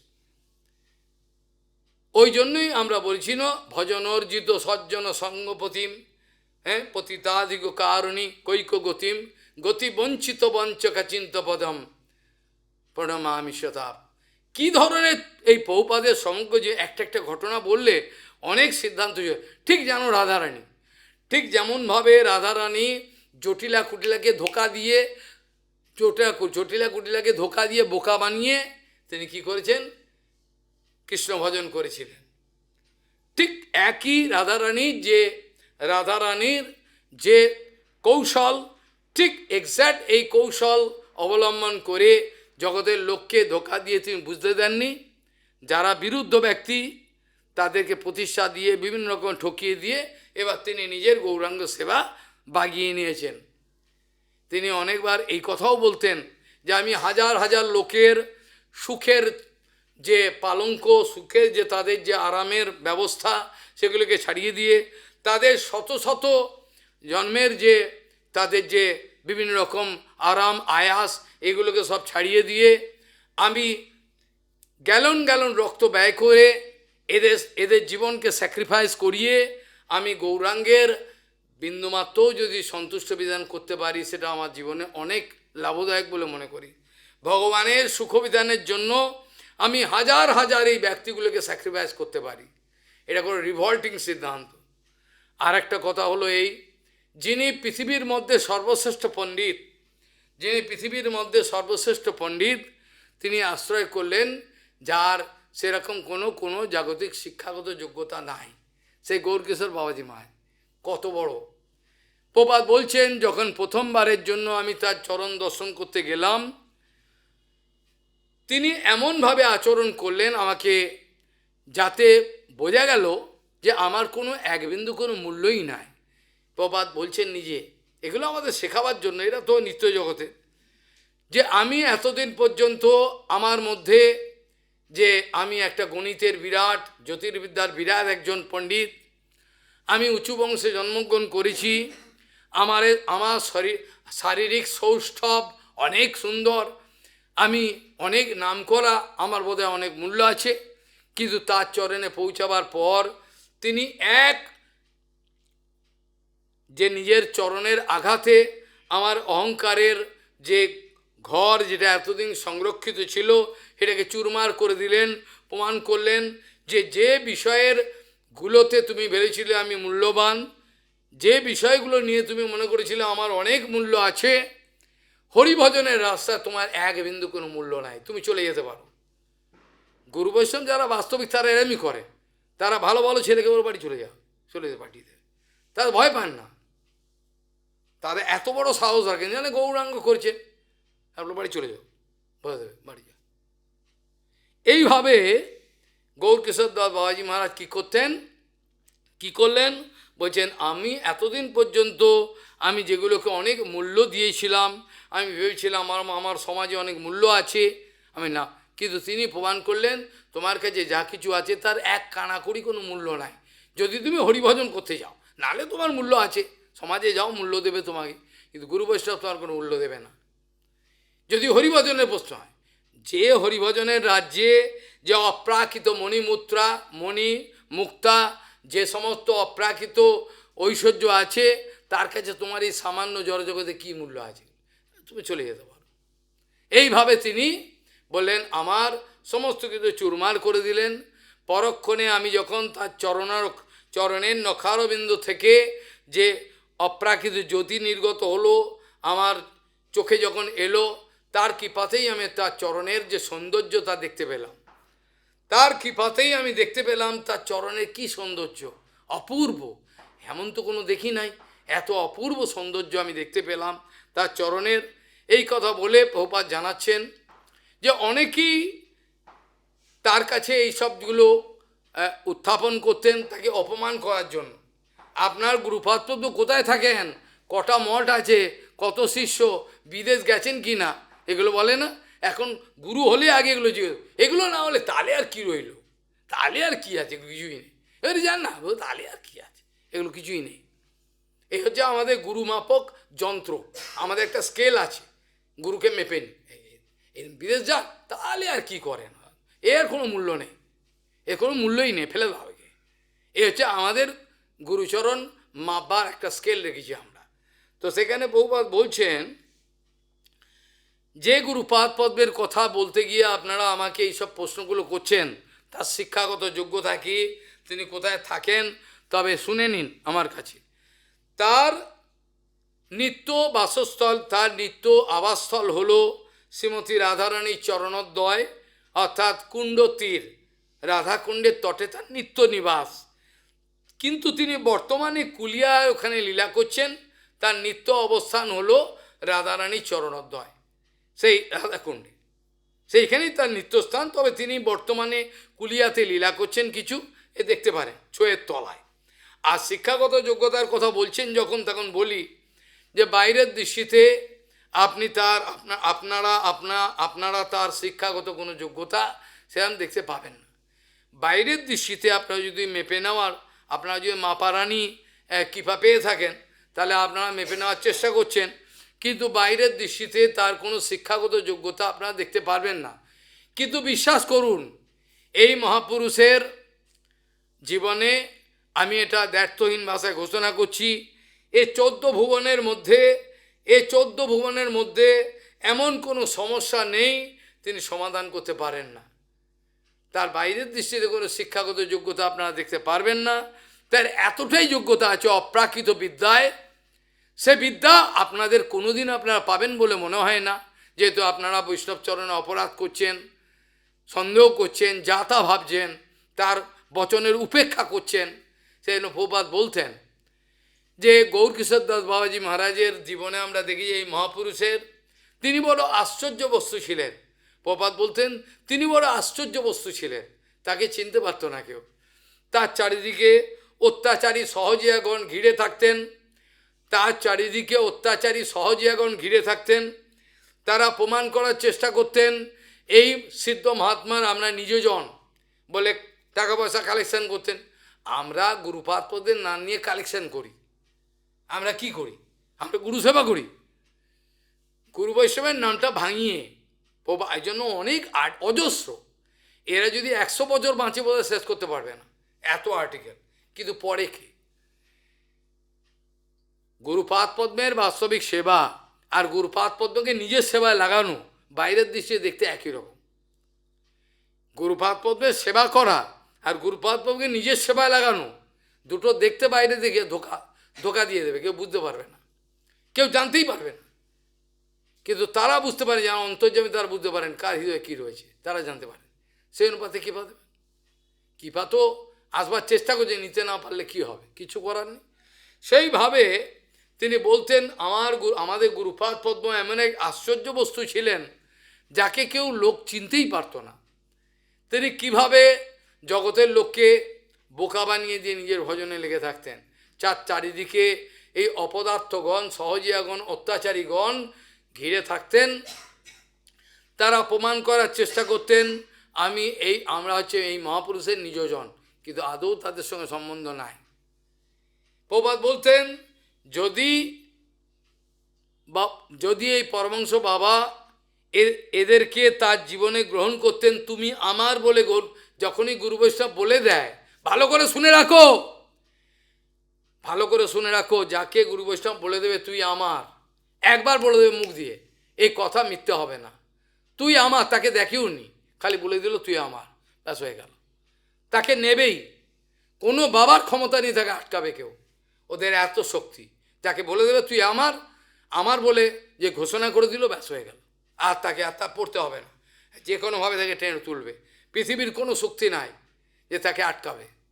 এইভাবে প্রপাত বলছেন, যদি দেখা যেত বাবা আমাদের পরমহংস বাবা ওদেরকে তাড়িয়ে দিতেন না, বাহ্য দৃষ্টিতে তিনি তাদেরকে ধাক্কা মেরে তাড়িয়ে যা যা যা যা যা তাড়িয়ে দিতেন না। বড় আশ্চর্য, তিনি কাউকেই বলতেন না আমার কাছে পালা, চলে যা এখান থেকে, বলতেন না। অথচ প্রপাত বলছেন তাদের যেমন তাড়িয়েও দিতেন না, কিন্তু জেনে রাখবেন তাদেরকে গ্রহণও করেননি নিজের জীবনে, তাদেরকে গ্রহণই করেননি। তারা চারিদিকে ঘিরে রয়েছে, টাকা কামাবে আর ব্যভিচার করবে। প্রপাত বলছেন যদি এই পরমহংস বাবা তাদেরকে নিজের জীবনে গ্রহণ করতেন, তাদের বৈভব দেখে, ভজনের বৈভব দেখে পাগল হয়ে যেতেন। এইটা হলো মাপক, পরিমাপক যন্ত্র। এটা সবাই দেখতে পায় না, যে কোন গুরু বৈষ্ণবের কাছে কোন শিষ্য কতটা কৃপা পেয়েছে, এটা মাপার মতো ক্ষমতা তোমার নাই। আমরা কে বৈষ্ণব আর কে বৈষ্ণব নয়, আমরা কে বৈষ্ণব আর কে বৈষ্ণব নয়, এই বিচারটা কোনো অসুরের হাতে ছাড়বো না। আমরা কংসের হাতে ছেড়ে দেবো না, আমরা কংস জরাসন্ধ এদের হাতে ছাড়বো না। আপনি বিচার করে বলুন তো কে বৈষ্ণব, ওরা কি বিচার করবে? বর্তমান যুগে এই হচ্ছে নিয়ম। কোনো আধ্যাত্মিক গুন্ডা স্পিরিচুয়াল মাফিয়া বলে দিলে সাধু নয়, ওকে ছেড়ে দাও, ঠিক আছে ও সাধু। আরে তোর বিচারে কি যা আসে, তোর বিচারে কি যা আসে, তুই বললি না বললি তো কে মূল্য দেবে? তো একজন বৈষ্ণব যদি বলে যে এ হচ্ছে বাস্তবিক বৈষ্ণব, সেটাই মানতে হবে। ওই জন্য প্রপাত বলছেন কে বৈষ্ণব আর কে বৈষ্ণব নয়, এই বিচারটা আমরা কোনো অসুর রাক্ষস এদের হাতে ছেড়ে দিতে পারি না। এরা কি বিচার করবে? বৈষ্ণবের বিচার করবে বৈষ্ণব, বৈষ্ণব বৈষ্ণব চেনে, বাকি কেউ চিনতে পারে না। কে চিনবে? কে চিনতে পারে? ওই জন্য বলতেন যদি এই পরমহংস বাবা তাদেরকে নিজের জীবনে গ্রহণ করতেন, তাদের যে ভজনের বৈভব প্রকট হতো, এটা দেখে মাথা খারাপ হয়ে যেত। কিন্তু তা তো করেন নাই। এরা মনে মনে মন কলা খেলো, আমি বাবার কাছে আমার জড় মাংসের এই পিণ্ডটাকে রেখেছি, আমি বাবার সঙ্গে থাকি, অতএব আমি বড় হনুমান। কিন্তু ওই জড় পিণ্ডটাকে রেখেছি, আমার এই জড় পিণ্ডটাকে গুরুদেবের সামনে রেখেছি আমি, বাস্তবিক তো সেবা করিনি। এটাকে তো থাকা বলে না। হাজার হাজার মাইল দূরে থেকে বা গুরুপাদ পদ্মে চলে গেলেও সেই বিরহ যন্ত্রণার মাধ্যমে গুরুপাদ পদ্মের চরণের সঙ্গে তার বাণীর সঙ্গে সংলগ্ন হয়ে থাকা, এরই নাম হলো গুরুচরণের সঙ্গে থাকা। তার নিরন্তর চরিত্র, তার স্বভাব, তার সমস্ত আদর্শগুলোর সঙ্গে, তার হরিকথা, তার আদর্শ সব কিছুর সঙ্গে সংলগ্ন হয়ে থাকা, সর্বক্ষণ তার আচার আদর্শকে অনুসরণ করা, এটাকে বলে গুরুপাদ পদ্মের সঙ্গে থাকা। কে থাকে বলতে পারবে? কে থাকে তুলসী শিষ্য বলতে পারবে? কেউ বলুক, ক্ষমতা থাকলে আসুক, এসে বলুক আমরা রয়েছি, বলতে পারবে? কার ক্ষমতা নেই, এভাবে তো থাকতে পারে না। গুরুপাদ পদ্মের সঙ্গে থাকা মানে হলো তাদের বিচার, তাদের সিদ্ধান্ত, তাদের আদর্শ, তাদের কি চেষ্টা, সেবা চেষ্টা, সেইগুলোর সঙ্গে থাকা মানে হলো তাদের সঙ্গে থাকা। তাদের তো থাকা বলে না, একে থাকা কি বলে এটাকে? এই জন্য কোনো গুরু বৈষ্ণব যদি কাউকে আপন বলে গ্রহণ করেন, তুই আমার, তখন তার আর ভগবানের বাবার ক্ষমতা নেই তাকে আর কিছু করে। আজ না হলেও কালকে তাকে রক্ষা কেউ কিছু করতে পারবে না। এটা বোঝে না লোকে, এটা বুঝতে চায় না। এইভাবে প্রভুপাদ বলছেন যে তার শিক্ষাগত যোগ্যতা যদি মাপবার কেউ চেষ্টা করে, তারা মূর্খের স্বর্গে বাস করেছে, বুঝতে পারবে না। কারণ উপনিষদে এই কথাটাই জানিয়েছেন, যস্মিন জ্ঞাতে সর্বমিদম বিজ্ঞাতুম ভবতি, যস্মিন প্রাপ্তে সর্বমিদম প্রাপ্তুম ভবতি। যাকে পেলে সব পাওয়া শেষ হয়ে যায়, আর হিরে মতি মাণিক্য কামিনী কাঞ্চন পাওয়ার কোনো চেষ্টা থাকে না, সেটাকেই বলে হচ্ছে পরম প্রাপ্তি। যাকে জানলে পরে পৃথিবীর কোনো ফিজিক্স, কেমিস্ট্রি, কোনো কিছুই আর জানার দরকার পড়ে না, সেটা কি বলে? তাহলে তিনি তো সর্বশিক্ষিত, সর্ব উচ্চ শিক্ষিত। গৌরকিশোর বাবাজি মহারাজের মধ্যে এত বড় শিক্ষিত কেউ নেই, অপ্রাকৃত শিক্ষায় শিক্ষিত। আমরা দু চার পাতা ইংরেজি পড়ে আমি কি শিক্ষিত। সফরি ফরফরে আয়তে, সফরি মানে পুঁটি মাছ, অল্প যে ফরফর ফরফর ফর করব, সফরি ফরফরে আয়তে, এই হচ্ছে নীতি। কি করবে এরা? কি জানতে পারলো? অপ্রাকৃতিক জগতের কোনো গোপন রহস্য ভেদ করতে পারলো না, খালি ল্যাজ নেড়ে গেল, কিছুই বুঝতে পারলো না। কিভাবে যে গুরু বৈষ্ণব ধোকা দিয়ে দিল তাকে, এই জন্য যেটা বলছে ভজন অর্জিত সজ্জন সব, সেখানে বলছে গতি বঞ্চিত বঞ্চিত। এটা একমাত্র আমার পরম পূজ্যপাদ গুরুপাদ পদ্ম শ্রীধর গোস্বামী মহারাজের পক্ষে সম্ভব, কার পক্ষে সম্ভব না। তার চরিত্র থাকে, তার স্বভাবকে, অপ্রাকৃত ব্যবহারকে, তার সমস্ত সিদ্ধান্তকে, সমস্ত কিছুকে তিনি এই খালি সুজন আরবুদের মাধ্যমে কি করে লিখলেন। অবাক কাণ্ড। আজকে যদি আমি দাবি করি আমি প্রভুপাদকে দেখব, এরকম দাবি করি, তাহলে আজকেও আমি দেখতে পারি প্রভুপাদকে। যদি আমাকে প্রভুপাদ চক্ষু দান করেন, শ্রীধর গোস্বামী মহারাজ, পরম শ্রীধর গোস্বামী মহারাজ আমাকে যদি অপ্রাকৃত চক্ষু দান করেন, তাহলে সুজনার বুধ এটাকে পাঠ করার সঙ্গে সঙ্গে আমি বুঝতে পারবো প্রভুপাদ কেমন ছিলেন, কি ছিল তিনি। এই কটা শ্লোকের আমাকে একজন ভক্ত বলেছিল এটা ব্যাখ্যা করতে, এটা নিশ্চয়ই করব, কিন্তু এখন করলে পরে অনেক কথা বলা হবে না। এই প্রভুপাদের যে লিখেছেন সুজন আরবুদ, এর মধ্যে কি নেই? প্রভুপাদের জীবনের, প্রভুপাদের স্বভাব, প্রভুপাদের সিদ্ধান্তের একটা বিন্দু বিসর্গ পর্যন্ত মিসিং নয়। খালি আমার চোখের দৃষ্টির অভাব। যদি সেই দিব্য দৃষ্টি দেয়, এটা পড়বার সঙ্গে সঙ্গে দেখতে পাবো প্রভুপাদ আমার সামনে দাঁড়িয়ে হয়েছে, তপ্ত কাঞ্চন বর্ণ, রাধারানীর মতো গণ, কি অপূর্ব দর্শন। সর্বদাই চোখটা ছলছল করছে এই জীবগুলোকে বাঁচবার জন্য। এই সাধু কোথায় পাবো বর্তমানে? সব তো লুটেরা, লুট করব সবাইকে, কোথায় পাবো? সেই মহাজনের মতো গুরুপাদ দেখেছি, প্রভুপাদের নাম বলতে খালি কাঁদেন। তারা বলতেন আমরা প্রভুপাদকে দেখতে পাইনি, খালি কাছে ছিলাম, এটা দৈন্য করে বলতেন। অবাক কাণ্ড। কীভাবে তিনি জগতের লোককে বঞ্চনা, যারা বঞ্চিত হতে চাইতো, তিনি জীবে দয়ার সর্বশ্রেষ্ঠ আদর্শ দেখিয়েছিলেন। জীবে দয়ার সর্বশ্রেষ্ঠ আদর্শ দেখিয়েছিলেন, যেটা গৌরাঙ্গ মহাপ্রভু স্বয়ং ভগবান হয়ে, যেটা কিনুতিত ভক্তরূপে লীলা করে দেখিয়েছেন। আর সেই লীলার বৈশিষ্ট্য যদি আমরা দেখতে চাই, তাহলে আমাদের হৃদয় প্রভুপাদের জীবনে কীভাবে তিনি করেছেন, প্রত্যেকটা জীবকে খেলিয়ে খেলিয়ে উদ্ধার করেছেন, রক্ষা করার চেষ্টা করেছেন। কেউ তাকে চিনতে পারলো না, বুঝতে পারলো না। সপ্তাহ নামে ও বলছে আমরা প্রভুপাদের আদর্শ পালন করি, প্রচার সব উল্টো, সমস্ত ধ্বংস করার একটা চক্রান্ত, সমস্ত আমরা ধ্বংস করে দেবো, আমাদের জন্য কংস হয়েছি আমরা, কংস জরাসন্ধ মিটিয়ে দাও, কৃষ্ণকে উড়িয়ে দাও, রাখবো না। প্রভুপাদকে নতুন প্রভুপাদ আমরা শুনবো, আমরা ওই প্রভুপাদ নেব না, আমরা নতুন প্রভুপাদ আনবো। এই হচ্ছে কথা। বর্তমান যুগের এই অবস্থা, কিচ্ছু করবার নেই। তিনি কিভাবে নাম করা ব্যক্তিগুলোকে, আরে আপনি তো সব, আপনি না থাকলে হলো কি করে, এইভাবে তাদেরকে সম্মান দিতেন, দিয়ে তাদের মঙ্গলের জন্য তাদের থেকে সেবা করিয়ে নিতেন। কিন্তু তারা বর্তমান যুগের যদি বর্তমান অবস্থা তারা জানতে পারছে না, কিন্তু তারা ঠকে গেছে, সম্পূর্ণ ঠকে গেছেন। শক্তি মহাপুরুষের নিয়ম হলো, যদি কেউ বলে আমার বলে করেছি, তারা কি করবে, শক্তিকে কেড়ে নেবে। যদি কেউ চ্যালেঞ্জ করতে চায়, মানে কেউ থাকে, যদি কাউকে শক্তি সঞ্চার করে শক্তি পাবে, আর যদি মনে করে শক্তি আমি নিয়ে নেবো, তারপর পরের দিনে বিক্রি হয়ে যাবে, বিক্রি হয়ে যাবে, ফ্যা ফ্যা করে ঘুরে বেড়াবে।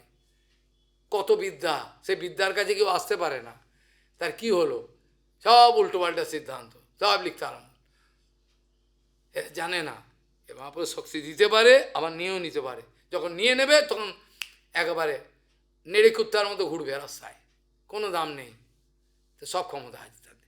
যাই হোক, এইভাবে প্রভুপাদ ঠিক শ্রীমতী রাধারানীর যে বিচারে লোককে বঞ্চনা করতেন, যারা বঞ্চিত হতে চাইতো তাদেরকে বঞ্চনা করতেন। তার প্রত্যেকটা ক্রিয়াকর্মের মধ্যে এটা বৈশিষ্ট্য ছিল। আজকে যে দুটো বই প্রকাশ হবে আজকেই, সে প্রকাশে আপনারা দেখবেন তার এই রাধা দাসের মধ্যে কি ধরনের বৈচিত্র্যপূর্ণ ব্যবহার। এতে তাকে অনেকেই ভুল বুঝত। কেউ মন্তব্য করতেন প্রভুপাদ একজন ইন্টেলেকচুয়াল পার্সোনালিটি ছিল, কেউ বলতেন তিনি একজন সমালোচক ছিলেন, কেউ বলতেন তিনি সমাজ সংস্কারক ছিলেন, কিন্তু কেউ জানতে পারেনি তিনি কি ছিলেন। এক একজন এক একটা মন্তব্য করতেন, তিনি সমালোচক ছিলেন, খালি সমালোচনা করতেন। আবার কেউ কেউ বলতেন না, তিনি একজন সমাজ সংস্কারক, দেখছেন না কি করছে, কেউ জানতে পারত না তিনি কে। প্রভুপাদ বলতেন এগুলোকে যদি আমি প্রতিষ্ঠা না দিই তাহলে আমার গৌরাঙ্গের সেবা বাধা দেবে। প্রভুপাদ বলতেন এগুলোকে যদি আমি এই প্রতিষ্ঠা না দিই, বিষ্ঠাগুলো না খাওয়াই এই শুয়োরগুলোকে, তাহলে এরা করবে না। আমার গৌরাঙ্গের সেবা করার জন্য এই ছাগলগুলোকে সেবা লাগাবো, এই নে প্রতিষ্ঠা কত নিবি, নে নে খা, এবার বিষ্ঠাগুলো খা। এইভাবে তারা দিতেন, দিয়ে কি করতেন, প্রভুপাদ বঞ্চনা করে ওদেরকে নিজের রাস্তা করে, এরা করতে দেবে না, এরা সেবা করতে দেবে না, আমার জগতের মঙ্গল করতে দেবে না, এরা করতে দেবে না। এই জন্য পরম পূজ্য কেশব গোস্বামী মহারাজ বলছেন, যখন বরিশালে তিনি প্রচারে একবার গেছিলেন, সেইখানে তিনি সভাতে বক্তৃতা দেবেন, তিনি স্কুলের ছাত্র, তিনিও গেছেন দেখতে, বিনোদবাবু পরবর্তীকালে বিনোদদা হয়েছিলেন। তিনি গিয়ে যখন সভা শুনছেন, হরিকথা শুনছেন, শুনতে শুনতে হঠাৎ শুনলেন তিনি, আমি হাজার হাজার এই ব্যক্তিগুলোকে আমি বলিদান দিতে পারি সামান্যতম কৃষ্ণের সুখের সংরক্ষণের জন্য। বলেন কি, এ কি, ইনি না বলে সাধু বৈষ্ণব, ইনি কী করে স্যাক্রিফাইস করবেন? তার মাথায় উতাল পাতাল আরম্ভ হয়ে গেল, নিত্যপাল সব। পরে বুঝতে পারে ঠিকই বলেছেন, তো কথাটা তো মিথ্যে নয়, এটা তো হলো আমার, এটা তো নেগেটিভ জগৎ, এটা তো অপ্রাকৃতিক জগতের বিকৃত প্রতিফলন, এটা তো সেই অপ্রাকৃতিক জগৎ নয়। অপ্রাকৃতিক জগতে যা কিছু আছে সেগুলো ঠিক, এই জগতে যত লোকজন থাকুক, যত জীবাত্মা থাকুক, যত বৈভব থাকুক, যত কিছু থাকুক, এই মূল্য, এর কি মূল্য আছে? বৈকুণ্ঠ জগতের একটা ধূলিকণা, বৈকুণ্ঠ জগতের একটা ধূলিকণা, কান খুলে শুনে রাখুন, বৈকুণ্ঠ জগতের একটা ধূলিকণার মূল্য অনেক বেশি। এই জড়জগতের যত অনন্ত ব্রহ্মাণ্ড আছে, গ্রহ তারা নক্ষত্র সব এক জায়গায় জড়ো করলে বৈকুণ্ঠ জগতের একটা ধূলিকণার মূল্য হচ্ছে তার থেকে অনেক বেশি। কারণ ওটা তো বৈকুণ্ঠ জগতের, এটা তো জড় জগতের, এর কোনো মূল্য নাই, আজ আছে কালকে থাকবে না। সূর্য চন্দ্র বৃহস্পতি কিছুই থাকবে না, সব গোল হয়ে যাবে, সব ঢুকে যাবে, ধূলিকণা হয়। সে সিদ্ধার্থ, তাই কী মূল্য আছে? তা ঠিকই বলেছিলেন, নিত্য পার্ষদ বুঝতে পারেন সব কিছু। এইভাবে গৌরকিশোর বাবাজি মহারাজ তার আদেশগুলো যে তিনি পালন করেছিলেন, এটাও আমি আর আজকে বেশি এইসব কথা বলবো না। অনেকে অভিযোগ করছেন তিনি পালন করেন নাই। গৌরকিশোর বাবাজি মহারাজ তিনি বলছেন আমি অক্ষরে অক্ষরে পালন করেছি, আমি অক্ষরে অক্ষরে পালন করেছি, আমি কোনো শিষ্য বানাই নাই, আমি কোনো শিষ্য বানাই নাই, গুরু বানিয়েছি। আমি কলির ব্রহ্মাণ্ডে যাই নাই, আমি গৌড়ীয় মঠের অপ্রাকৃত বৈকুণ্ঠে গেছি অপ্রাকৃত হরিকথা কীর্তন আলোচনার জন্য। আমি কখনো জড়জগতের কোনো জায়গায় কলির ব্রহ্মাণ্ডে যাই নাই, আমি তাদের কোনো কাউর সঙ্গ করি নাই। আপনারা বিশ্বাস করুন, আমার পরমহংস বাবা আমাদের যে পরমহংস বাবা, তিনি যে সঙ্গ দিয়েছেন, এত উচ্চ সঙ্গ, আমাদের পরমহংস বাবা যে উচ্চ সঙ্গ দিয়েছেন, তারপরে আমার আর জগতের কোনো কামিনী কাঞ্চন কিছু সঙ্গ রুচি নেই, থুতু আসে, কোনো রুচি নেই, কোনো রুচি হয় না, কার সঙ্গ করব? এ তো নাই। যার জন্য তো নরোত্তম ঠাকুর কাঁদছেন, বলছেন, কাঁদতে কাঁদতে বলছে, হাওয়া করে কাঁদছেন, হ্যাঁ, বলছেন যে নরোত্তম সঙ্গ কার সঙ্গ মাখেন? শ্রীনিবাস আচার্য সঙ্গ মাংছেন, কবিরাজ রামচন্দ্র সঙ্গ মাগে নরোত্তম দাস। এগুলো কত বড় কথা, কোন রাজ্যের কথা? আমরা হেলায় ফালায় আমাদের জীবনকে, অমূল্য জীবনকে নষ্ট করছি। আমরা হেলায় ফালায় আমাদের অমূল্য জীবনকে নষ্ট করছি। ছোটোখাটো খেতে বসে বাজারের কথা, এইসব কথা, প্রজল্প, এইসব করে আমাদের অমূল্য জীবনকে আমরা ধ্বংস করছি। গুরু বৈষ্ণবের বদনাম হবে, তারা মনে করবো বোধে বোধে এইসব শিখিয়েছে, একটা কথাও তো মানে না। তারা নিজের জীবন ধ্বংস করছে, আমার বলার কি অধিকার আছে? অধিকার দিলে অধিকার আছে, না দিলে অধিকার নাই। কি আছে অধিকার? প্রপাত বলছেন, একবার আমাকে ওপার থেকে বারবার হরিকথার জন্য এত অনুরোধ করার পর আমি তখন ওপারে হরিকথা বলতে গেছিলাম। গিয়ে আমি হরিকথার আসরে বসে কিছু গুরুত্বপূর্ণ আলোচনা করতে আরম্ভ করেছি। করার সঙ্গে সঙ্গে আমি বলছি আমার গুরুপাদ পদ্মের বৈরাগ্য ইত্যাদি কথা বলতে গিয়ে হঠাৎ আমার নজর পড়লো, আমার গুরুপাদ পদ্ম শ্রোতাদের মাঝখানে কমল মুড়ি দিয়ে বসে আমার হরিকথা শুনছেন। সঙ্গে সঙ্গে আমার যেন হিত্তা কেঁপে উঠল। যেই আমি আমার গুরুপাদ পদ্মের প্রশংসা শুরু করলাম, তিনি চাদর মুড়ি দিয়ে ওখান থেকে উঠে চলে গেলেন, অর্থাৎ প্রতিষ্ঠা শুনবেন না। এই ধরনের অবস্থায় আমাদের যেতে হবে। যদি কারোর ক্ষমতা থাকে গুরু বৈষ্ণবকে পরীক্ষা করে নিতে পারে, তারা যে মলমূত্র চিন্তা করে প্রতিষ্ঠা, এরা যদি কারো সন্দেহ থাকে পরীক্ষা করে নিতে পারে। আর নাহলে চিরকাল এই অন্ধকারে থাকতে হবে, লাভ হবে না কিছু। তাদের সঙ্গে থেকেও বঞ্চিত হতে হবে। প্রপাদের সঙ্গে থেকে কত লোক বঞ্চিত হয়েছে, কত লোক প্রপাদের সামনে থেকে তার আদর্শ বুঝতে পারেনি। প্রপাদ একে বলছেন এই পড়তে যেতে হবে না, আবার ওনার জন্য উনি প্রফেসর রেখে দিয়ে আবার কী কথা? এটা তো ভালো কথা না, উনি নিরপেক্ষ নয়। প্রপাতকে বুঝি তিনি ওকে বলছেন এই পড়তে যেতে হবে না, সেবা করো, জীবন দুদিনের, পড়তে যেতে হবে না, তুমি জীবন চলে যাবে, পড়, সেবা করো। আবার অপরজনের জন্য তিনি প্রফেসর রেখে দিচ্ছেন, কি ব্যাপারটা? হ্যাঁ, তো তিনি নিরপেক্ষ নয়। এ ধরনের সন্দেহ আসবে, এ ধরনের সন্দেহগুলো আসবে আমাদের। ওদের আচরণে এমন মনে হবে যে না, আমার প্রতি সুবিচার করছেন না, এর প্রতি সুখী দেখে বেশি ভালোবাসে, কিন্তু তা তো নয়। তাই তো সমদৃষ্টি, সবাইকে যে যত পরিমাণে গুরুপাদ প্রতি ভালোবাসে তার প্রতি তার হয়। কৃষ্ণ বলেছেন একই কথা, স্বাভাবিকভাবে কৃষ্ণ বলছেন এটা আমার স্বাভাবিক নিয়ম, এটা আমার স্বাভাবিক নিয়ম, আমি সবার প্রতি সমদৃষ্টি, এটা আমার স্বাভাবিক। আমার কিছু বিশেষ নিয়ম আছে। বিশ্বনাথ চক্রবর্তী বলছেন, বিশ্বনাথ চক্রবর্তী বলছেন এটা আমার স্বাভাবিক নিয়ম, আমি সবার সমদৃষ্টি, আমার কোনো সত্যবিত্ত নাই। কিন্তু যে আমাকে অন্তর থেকে সত্যিকারে ভালোবাসে, তার প্রতি আমার অন্তরটা চলে যায়। আমি কি করব বাবা, আমি কি করব? আমার কিছু করার নেই। আমাকে এতটাই ভালোবাসে, এতটা শ্রদ্ধা করে, আমি তার কাছে বিকৃত হয়ে গেছি। সেটা যদি তোমরা আবার বিকৃতভাবে নাও, নিতে পারো, তোমরা বিকৃতভাবে নিতে, ঘৃণ্যভাবে নিতে পারো, তোমাদের ব্যাপার, যার যেরকম দর্শন। কিন্তু এটি নিয়ম। অনেক এমন ছিলেন যারা প্রভুপাদেরকে এত ভালোবাসতেন, যখন তখন প্রাণ দিয়ে দেবেন। প্রপাত জানতেন। একবার একটা বড় সভা হয়েছিল, প্রভুপাদের সব গণ অনেকে ছিলেন, সেখানে প্রভুপাদকে প্রশ্ন করা হয়েছিল, প্রভুপাদ সবচেয়ে ভালো সেবা, সবচেয়ে শ্রেষ্ঠ সেবা কে করছে? আর এই প্রশ্নটার উত্তর দিতে গেলে এখন তো নানারকম। প্রভুপাদ বলছেন, দেখুন আপনাদের সেবার বৈচিত্র্য থাকতে পারে, আপনাদের মধ্যে এক একজন এক এক রকম সেবা করছেন, কিন্তু জেনে রাখবেন যার গুরুপাদ পদ্মের প্রতি যতটা পরিমাণে ভালোবাসা, শ্রদ্ধা, আত্মনিবেদন, যতটা প্রেম গুরুদেবের প্রতি, কতটা ভালোবাসা তার প্রতি, তার উপর নির্ভর করছে তার সেবার বৈশিষ্ট্য কতটা চমৎকারিতা লাভ করেছে। আর বললেন না যে আপনি কম করেছেন ও বেশি করেছে, এত কথা ঝামেলা, গণ্ডগোলের কথা হয়ে যাবে।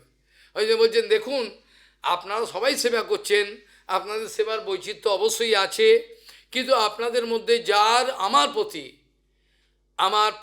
অর্থাৎ গুরুপাদ পদ্মের প্রতি, নিজেকে গুরু বলতেন না, তিনি বলতেন গুরুপাদ পদ্মের প্রতি যার যতটা ভালোবাসা, আত্মনিবেদন, যতটা পরিমাণে প্রীতি বিনিময় হয়েছে, ততটা পরিমাণে তার সেবার শ্রেষ্ঠত্ব প্রমাণিত হবে। যার সেরকম নাই তাকে কি বলবো। এই জন্য হয়গ্রীব ব্রহ্মচারী তাকে বলা হয়েছিল যে আপনার কি সেবা ভালো লাগে, সবাইকে প্রভুপাদ প্রশ্ন করছেন। হয়গ্রীব ব্রহ্মচারী বলছেন দেখুন আপনি আমাকে যখন যে সেবা বলেন, যে অবস্থায় বলেন, রাত্রির 12টায় যদি আগে বলে এই গিয়ে যেতে হবে, যাও, চলে, কেন করব, কেন যাব, কোনো প্রশ্ন নাই, কোনো প্রশ্ন নাই। যখন আমাকে যে কোনো সেবা আপনি দেন, সেই সেবার মধ্যে আমি আনন্দ এত পাই, যখন যে সেবা, এটা কিছু গল্প নয়। আর আমরা সেবা দেখলে দুঃখ পাই, হ্যাঁ আবার শরীরকে খাটায়, ঘাম বেরোবে, পরিশ্রম হবে, এই ক্লান্তি, ঘুমোলে ভালো মঞ্চ, শরীরটা জুত হবে, এই হলো আমাদের বিচার। তা আমরা ওই জন্য ঠকে যাচ্ছি। আমরা কি বাবা, আমাদের মধ্যে আমি প্রতিজ্ঞা করেছি, বলছি ব্যাসাসনে, যে ব্যক্তি আমার কাছে মাত্র 2-4 দিনের জন্য, এ বেশি দিন হয়নি, হয়তো 1 মাস এসছে, এটা আমি পরবর্তীকালে প্রমাণ করে দেবো, হয়তো শিক্ষা দীক্ষা নাই, সে আমার কাছে এসছে মাত্র 1 মাস, দেখাবো আমি তার কৃপা বেশি পেয়ে গেল, ভালোবাসা পেয়ে গেল। ওটা শিক্ষার উপর নির্ভর করে না, ও কতটা আমাকে ভালোবাসে। আমি তো বিক্রি হয়ে যাই না, আমার কোনো স্থান নেই, আমি যেখানে আমাকে ভালোবাসবে সেখানে বিক্রি হয়ে যাব। আমি যেখানে ভালো, যেখানেই আমার ভালো, গ্রামের যদি কোনো মা আমাকে ভালো, তার কাছে বিক্রি হয়ে গেলাম। আমার কোনো এরকম ব্যাপার নেই আমাকে বেশি করে টাকা দিতে হবে, আমাকে এই দিতে হবে, এরকম কোনো ব্যাপার নেই। এটা আমার নীতি, এগুলোই প্রভুপাদের থেকে, গুরুবর্গের থেকে শিখেছি। কত তুচ্ছ দানগুলোকে গুরুপাদ যত্ন করে নিতেন। কেউ গরিব লোক 10 টাকা দিয়েছেন, নিয়ে ভালো করে আঁচলে রাখতেন, কত যত্ন। কোনোদিন তার মধ্যে কোনো উপেক্ষা দেখিনি, কোনো কাউকে অপমান অপদস্থ করো এগুলো দেখিনি। কত আনন্দ তার ভেতরে, জগতের লোক তার কাছে এসে কি আনন্দ পেত, মানে কি স্বর্গ পেয়ে গেলাম। বৈষ্ণব তো তাকে বলে যার কাছে এলে অনেক অনেক কিছু জানা যায়, অনেক কিছু বোঝা যায়, যার কাছে এলে আমার জীবনটা পরিবর্তন হয়ে যায়, যার কাছে এলে আমার জীবনটা পুরো ঘুরে যায়, একবারে মোড় ঘুরে যায়, সে থেকে বলে গুরুপাদ পদ্ম। সবার কাছে গেলে হবে না। আজ অনেক কথা বলবার ছিল, আমি প্রভুপাদের সম্বন্ধে কিছুই বলতে পারলাম না। গতি বঞ্চিত বঞ্চাকা চিন্তপদম, কোনো সময় যদি সময় হয় কিভাবে তিনি এক একজনকে বঞ্চনা করে গৌরাঙ্গ সেবা করেছিলেন, সময় হলে কোনো দিন বেঁচে থাকলে নিশ্চয়ই আলোচনা করবার ইচ্ছা হলো। গৌরাঙ্গৈক গতির বজাশ্রিতমতি শ্রী গৌরধাম স্তুতি, সৎসাৎসৈক ভীতির কুসঙ্গ বিরতি, দুস্থ ব্যথা নিষ্কৃতি, শ্রীরূপৈক রতি সনাতন রতি, শ্রীজীব তেজস্তুতি, শ্রী সিদ্ধান্ত সরস্বতী বিজয়তে গৌড়ীয় গোষ্ঠীপতি, শ্রী সিদ্ধান্ত সরস্বতী বিজয়তে গৌরীয় গোষ্ঠীপতি। বাঞ্ছাকল্পতরুকে বাসিন্দু পতিতানং পাবন বৈষ্ণব। জয় শ্রীল ভক্তি সিদ্ধান্ত সরস্বতী কৃষ্ণ প্রপাত কি জয়, সপার সৎশীল প্রপাত কি জয়, গৌর প্রেমানন্দে হরি।